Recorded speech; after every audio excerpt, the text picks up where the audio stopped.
हैदराबाद में हुई जोरदार बारिश ने कुछ ही घंटों में शहर का हुलिया बदल कर रख दिया।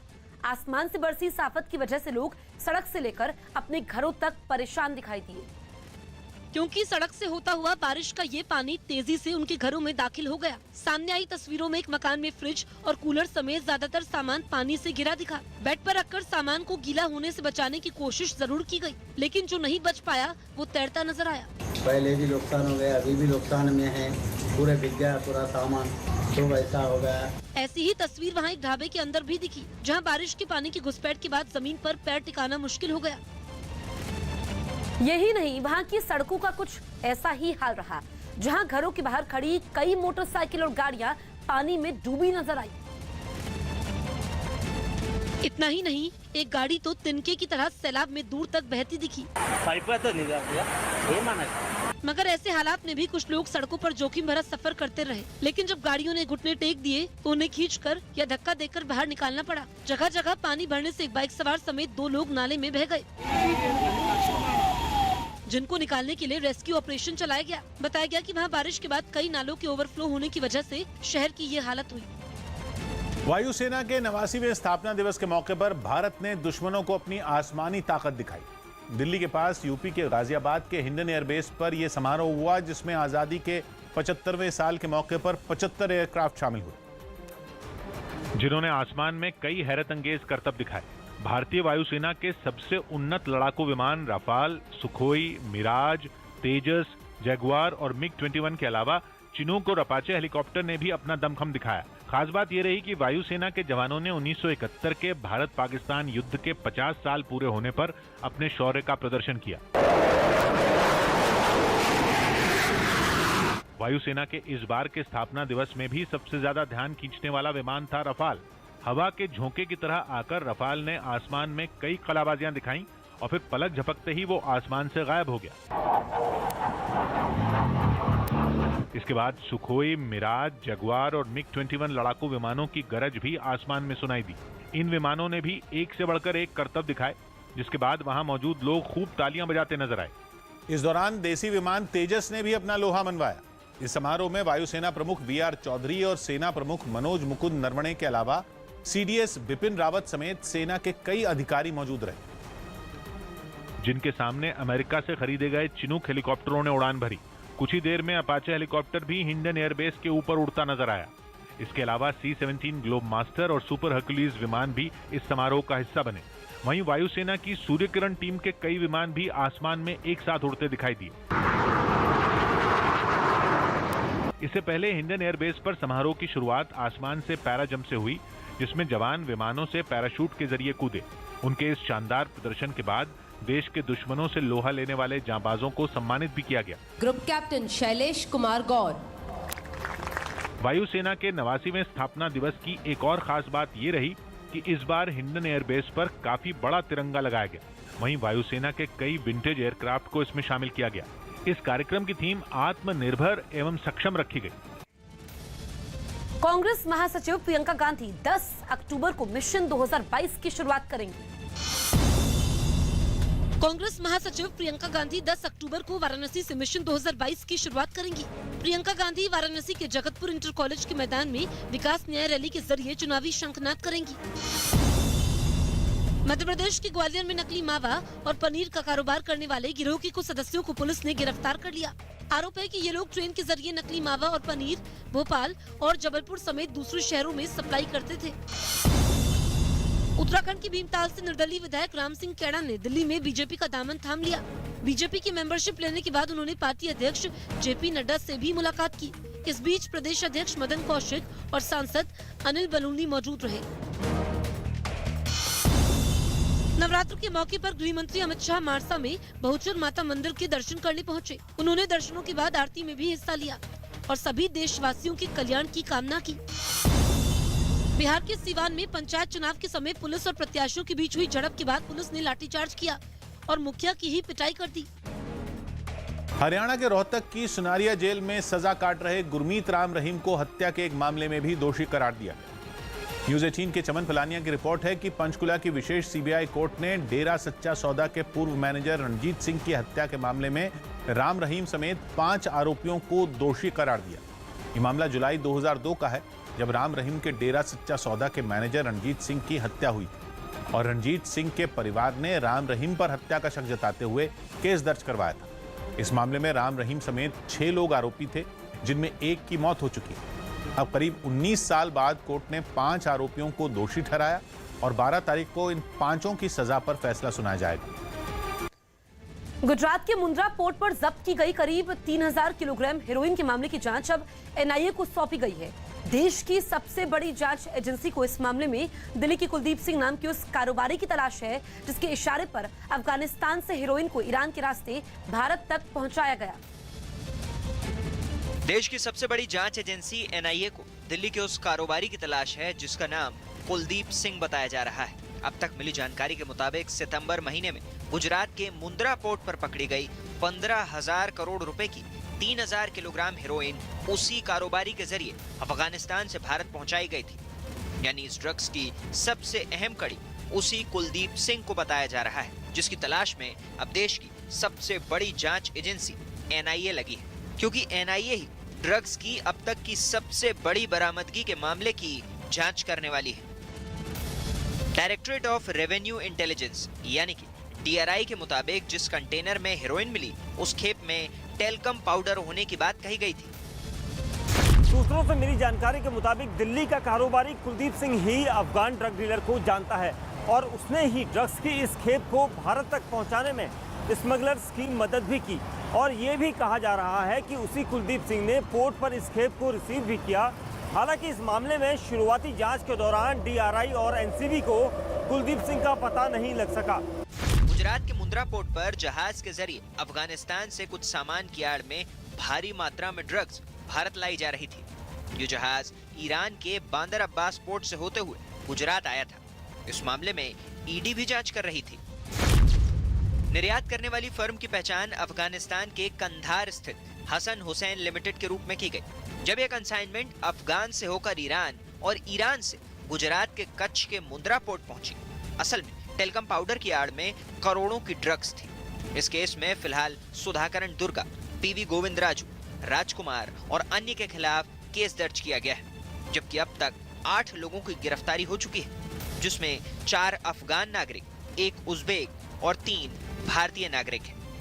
अब गृह मंत्रालय के आदेश के बाद एनआईए को इस पूरे सच से पर्दा उठाने की जिम्मेदारी सौंपी गई है। रूस के एक दिव्यांग पर्वतारोही ने नेपाल में दुनिया के 8वें सबसे ऊंचे पहाड़ माउंट बनासलूप पर चढ़ाई करके इतिहास रच दिया। 29 साल का यह पर्वतारोही दुनिया का पहला ऐसा शख्स है जो अपनी दोनों टांगें न होने के बावजूद 26,000 फीट से भी ऊंचे इस पहाड़ की चोटी पर पहुंच गया और ऐसा कारनामा कर दिखाया जिसे करने में अच्छों के पसीने छूट जाते हैं। हजारों फीट की जिस ऊंचाई पर सांसें उखड़ने लगती हैं, खून जमा देने वाली ठंड पस्त कर देती है, कमर तोड़ मेहनत दिन में तारे दिखा देती है, वहां बिना टांगों वाले रुस्तम नाबियेव ने इतनी जी जान लगा दी कि उनके शरीर की लाचारी भी रोड़ा नहीं बन पाई। कभी उन्होंने रस्सियों से पहाड़ की खड़ी चढ़ाई तय की, तो कभी उसकी दरारों को सीढ़ी के सहारे पार किया। Своим вот этим поступком я хотел сказать, что только через действие в этой жизни достичь можно абсолютно всего. दूसरे हट्टे कट्टे पर्वतारोही छड़ी का सहारा लेकर माउंट बनासलू पर चढ़ाई करते दिखे, लेकिन बिना टांगों वाले रुस्तम ने अपने हाथों को ही अपनी बैसाखी बना लिया। चढ़ाई करते करते बर्फ में उनके हाथ जम तक गए, लेकिन उनके चेहरे से मुस्कान नहीं गई। कितनी बार ऐसा भी हुआ जब थककर चूर हुए उनके शरीर ने हार मान ली, लेकिन थकान रुस्तम नाबियेव का हौसला नहीं तोड़ पाई। साथ चले लोग आगे बढ़ गए, मगर उनके पीछे पीछे रुस्तम नाबियेव भी बिना रुके चलते रहे। आखिरकार मेहनत रंग लाई और वो पहाड़ की चोटी पर पहुंच गए। बड़ी खबर श्रीनगर से, जहां एक और मुठभेड़ शुरू हो गई है। सुरक्षा बल और आतंकवादियों के बीच ये मुठभेड़ श्रीनगर के मैथन इलाके में चल रही है। जम्मू कश्मीर पुलिस के मुताबिक सुरक्षा बल ने आतंकवादियों को घेर रखा है। वहां कई आतंकवादियों के छिपे होने की आशंका जताई जा रही है। तो आतंकवादियों से फिर से मुठभेड़ शुरू हो चुकी है। आतंकवादियों को सुरक्षा बलों ने घेरा हुआ है। बड़ी खबर इस वक्त की आपको बता रहे हैं, रात में भी मुठभेड़ होती है जिसमें एक आतंकी मारा जाता है, और अब मैथन इलाके में ये मुठभेड़ चल रही है। जम्मू कश्मीर पुलिस के मुताबिक सुरक्षा बल ने आतंकवादियों को घेरा है। कई आतंकवादियों के छिपे होने की आशंका जताई जा रही है। रात में पुलिस पार्टी पर हमला किया था आतंकियों ने, जिसमें एक आतंकी मारा गया था जबकि दूसरा फरार हुआ था। वहीं बड़ी खबर जम्मू कश्मीर के ही श्रीनगर से है, जहां पुलिस मुठभेड़ में एक आतंकी मारा गया।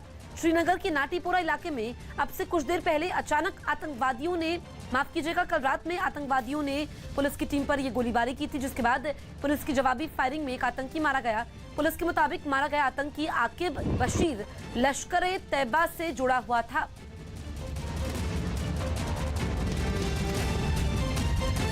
दिल्ली के किरोड़ीमल कॉलेज के बाहर कांग्रेस के छात्र संगठन एनएसयूआई ने एक प्रोफेसर के खिलाफ जमकर प्रदर्शन किया।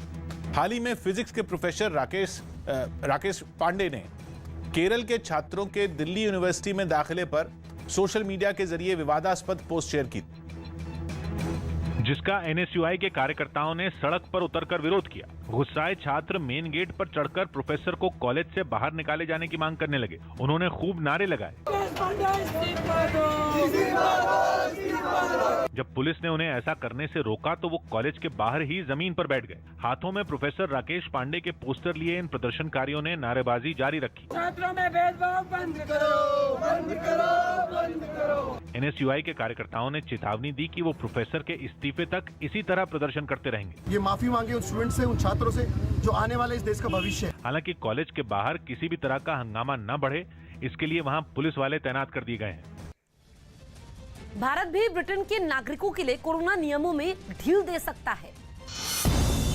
ब्रिटेन की तरफ से भारतीयों को यात्रा नियमों में राहत देने के बाद अब भारत भी ब्रिटिश नागरिकों को नियमों में ढील दे सकता है। भारत ने 4 अक्टूबर से ब्रिटिश नागरिकों की यात्रा पर सख्त नियम लागू करते हुए 10 दिन की क्वारंटीन समेत दूसरी शर्तें लागू की थी। यूपी के हस्तिनापुर बर्ड सेंचुरी में हजारों विदेशी पक्षियों के पहुंचने से लोग खुश हैं। साइबेरिया, मंगोलिया, चीन और अफ्रीका से भारत आने वाले ये पक्षी 4 महीनों तक इन इलाकों में रहेंगे। झारखंड के लातेहार में एक जंगली हाथी ने 2 लोगों को कुचल दिया। घटना के बाद इलाके के लोगों ने वन विभाग के खिलाफ नारेबाजी की और हाथी को तुरंत पकड़ने की मांग की। कांग्रेस महासचिव प्रियंका गांधी लखनऊ में इंदिरा नगर की दलित बस्ती में पहुंची और बस्ती में झाड़ू लगाकर वहां रहने वाली महिलाओं के काम का सम्मान किया। विश्व कुश्ती चैंपियनशिप में ब्रॉन्ज मेडल जीतने वाली सरिता मोर का दिल्ली एयरपोर्ट पर भव्य स्वागत किया गया। यूपी के हरदोई में पुलिस ने 4 लोगों को ठगी के आरोप में गिरफ्तार किया। आरोप है कि ये लोग सरकारी योजनाओं का लाभ देने का बहाना बनाकर किसानों से उनके दस्तावेज लेते थे और उनके नाम पर लोन लेकर फर्जीवाड़ा करते थे। अमेरिका के न्यू मैक्सिको में एक अनोखे फेस्टिवल का आयोजन किया गया। वहां 9 दिन तक चलने वाले इंटरनेशनल बलून फिएस्टा में हिस्सा लेने के लिए दुनिया के अलग अलग देशों से सैकड़ों लोग पहुंचे हुए हैं। वैसे तो हॉट एयर बलून का ये मेला हर साल अक्टूबर में लगता है, लेकिन पिछली बार कोरोना की वजह से इसे रद्द कर दिया गया था। मगर 2 साल के गैप के बाद हॉट एयर बलून फेस्टिवल फिर लौटा और पूरे धमाके के साथ लौटा। हर रंग, हर आकार के लगभग 600 खूबसूरत गुब्बारों ने फेस्टिवल में रौनक लगा दी। गुब्बारे भी इतने विशाल कि उनके सामने 5-5, 6-6 फीट के लोग बौने क्या चींटियों जैसे नजर आए। कार्टून कैरेक्टर, जानवर, पंछी, एक से बढ़कर एक अलग अलग अवतार, अलग अलग अंदाज के अतरंगी गुब्बारों ने फेस्टिवल में आए लोगों को मोह लिया। लेकिन जब रंग बिरंगे गुब्बारे उड़े, असली समा बंधा तब गुब्बारों के उड़ान भरते ही नीले आसमान में रंग भर गए।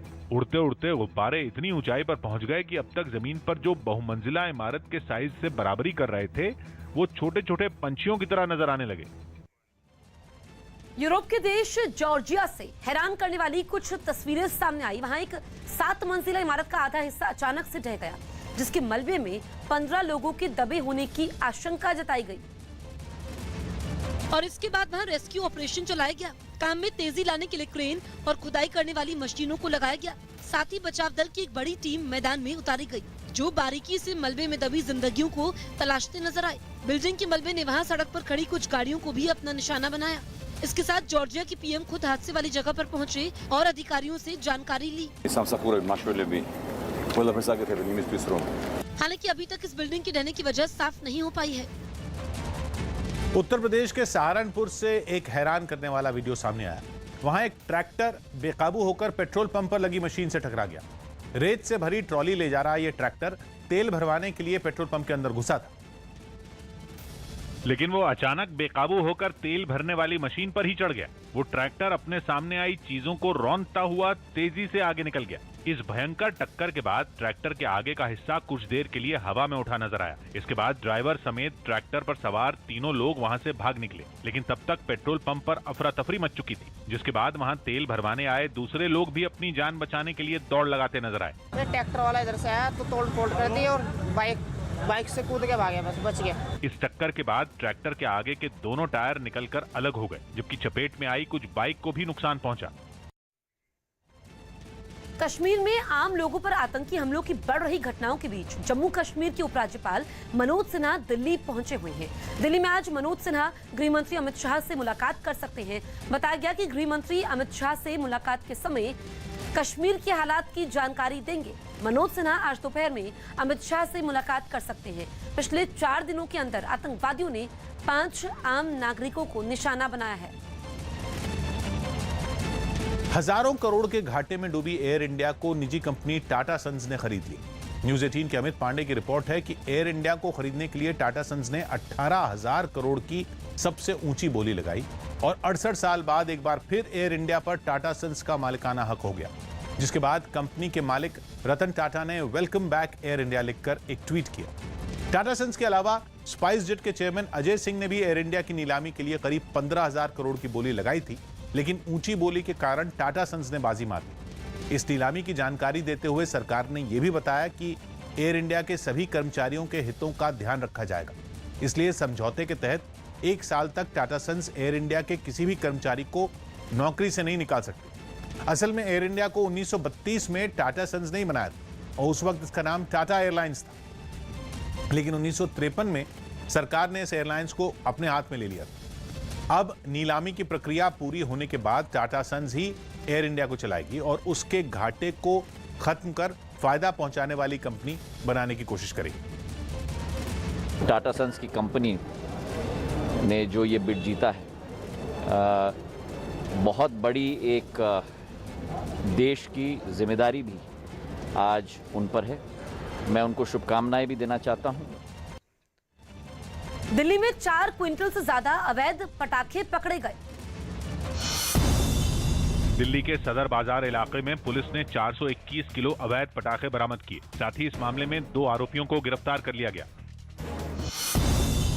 नवी मुंबई की जवाहरलाल नेहरू बंदरगाह से करीब 125 करोड़ की ड्रग्स की एक बड़ी खेप बरामद करने का दावा किया गया। कहा जा रहा है कि इन ड्रग्स को तेल के कंटेनर में रखकर ईरान से लाया गया था।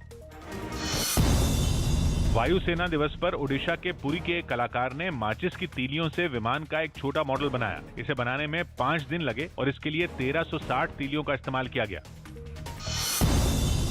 मध्य प्रदेश के जबलपुर में बन रही एक स्कूल की इमारत का छज्जा गिर गया, जिससे 7वीं क्लास में पढ़ने वाले एक छात्र की मौत हो गई। स्कूल के प्रधान अध्यापक जो है रामदयाल जी, उनकी रिपोर्ट पर मामला पंजीबद्ध किया जा रहा है।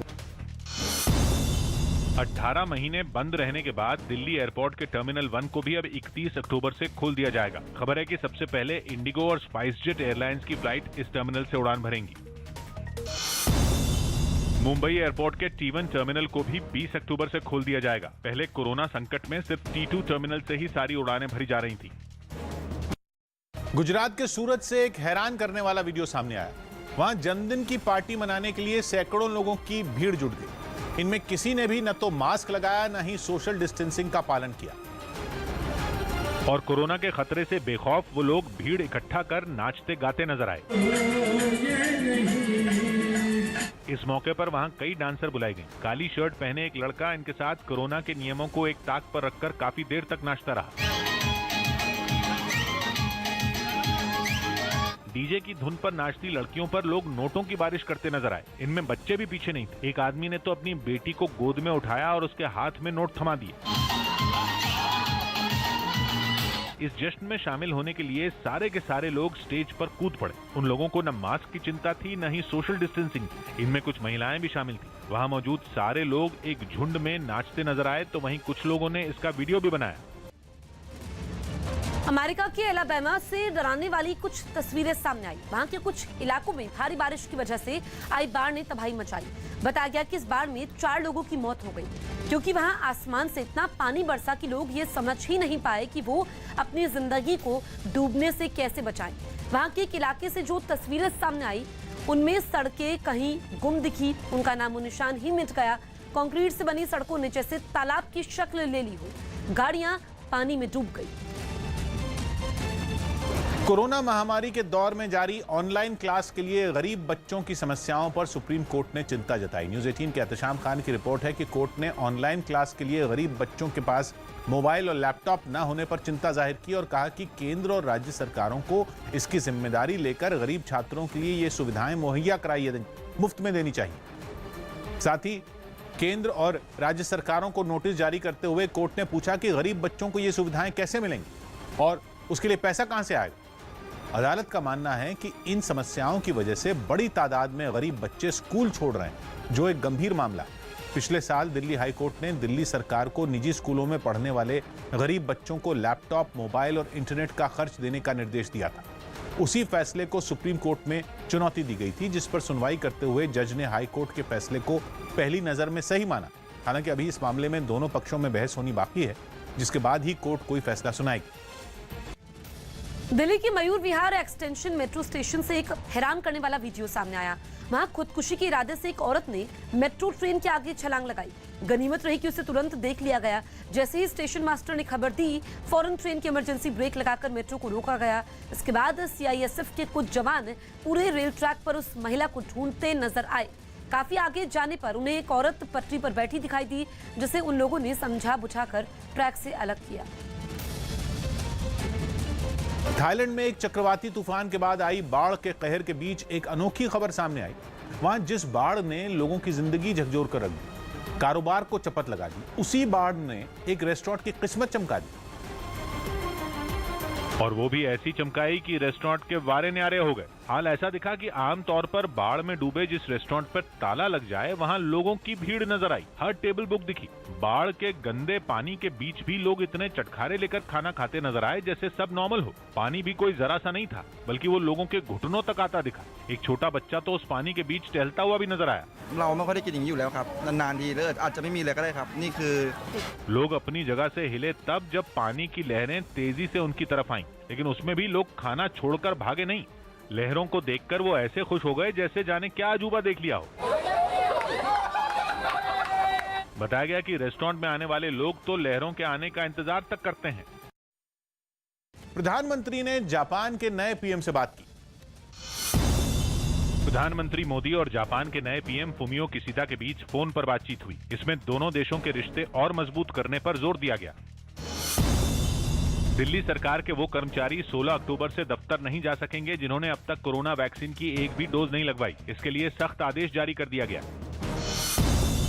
पाकिस्तान क्रिकेट बोर्ड के प्रमुख रमीज राजा ने बयान दिया कि अगर पीएम मोदी आईसीसी की फंडिंग रोक दें तो पाकिस्तान क्रिकेट बिखर जाएगा, क्योंकि आईसीसी भारत से मिले पैसे से ही पाकिस्तान की मदद करती है। कल को अगर इंडियन प्राइम मिनिस्टर ये सोच लेती कि हम पाकिस्तान को फंडिंग नहीं देंगे तो ये क्रिकेट बोर्ड जो है ये कोलैप्स भी हो सकता है। सुप्रीम कोर्ट में एक याचिका दाखिल की गई जिसमें कोरोना संकट के दौरान कुछ अस्पतालों पर मनमाने तरीके से मरीजों से पैसे लेने का आरोप लगाया गया। इस याचिका पर अदालत ने केंद्र सरकार से 4 हफ्तों में जवाब मांगा। अदालत ने पूछा कि क्या इसकी जांच हो सकती है कि क्या कोरोना के इलाज में अस्पतालों ने जरूरत से ज्यादा पैसा मरीजों से लिया। छठ पूजा के करीब आते ही दिल्ली में इस पर बवाल शुरू हो गया। कोरोना की सख्ती का हवाला देते हुए दिल्ली के मुख्यमंत्री अरविंद केजरीवाल ने इस पर रोक लगाने का ऐलान कर दिया। पानी में जब आप उतरेंगे तो अगर एक आदमी को भी उसमें कोरोना हुआ तो वो सारा पानी जो है वो इन्फेक्ट हो जाएगा और सबको बहुत तेजी से कोरोना फैल सकता है। सीएम का फैसला बीजेपी के लिए सियासी मुद्दा बन गया और बीजेपी की तरफ से सांसद मनोज तिवारी ने मोर्चा खोल दिया। मनोज तिवारी ने आरोप लगाया कि केजरीवाल सरकार ने ये फैसला जानबूझकर लिया। अगर स्थिति खराब होती है या खराब हो रही है तो इसका आकलन उस त्योहार से 1 हफ्ते पहले करना चाहिए, न कि 1.5 महीने पहले। गुजरात के राजकोट से चौंकाने वाली तस्वीर सामने आई। वहां कुछ लोगों ने पीपी किट पहनकर गरबा खेला। बताया गया कि हर साल वहां नई थीम को ध्यान में रखकर गरबे का आयोजन होता है और इस बार कोरोना योद्धाओं को ध्यान में रखकर वहां गरबा खेला गया। इस बीच पीपी किट पहने लोगों ने एक दूसरे से तय दूरी बनाए रखी। बताया गया कि इसके जरिए लोगों से कोरोना के खतरे का ख्याल रखने और सभी नियमों को मानने का संदेश दिया गया।